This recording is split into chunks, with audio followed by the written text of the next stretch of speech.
In the book of Genesis, God creates beings by taking the earth from the ground and forming it into a body, and then breathing his spirit into the body.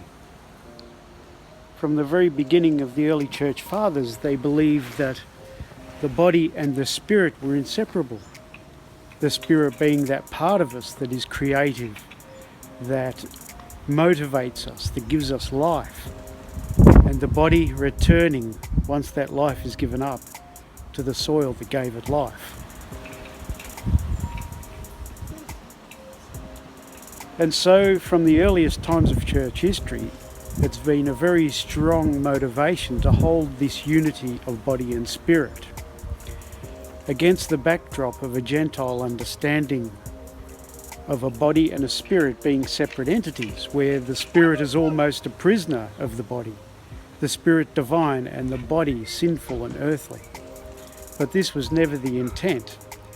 So when Jesus is talking to his disciples about body and spirit, this is his understanding, that they're a unity. So this understanding helps us to fathom what Jesus talks about in the Garden of Gethsemane when the disciples fall asleep. He says, the body is willing, but the spirit is weak. He's not saying that the physical part of us is weak and that there's a spirit within us which is strong. So when Jesus says that the body is weak but the spirit is willing, he's not separating the physical from the spiritual, but rather he's saying that that initial motivation of life that we were created with is supposed to be lived according to God. The flesh, or the body, is all of that motivation which is opposed to that first creative spirit.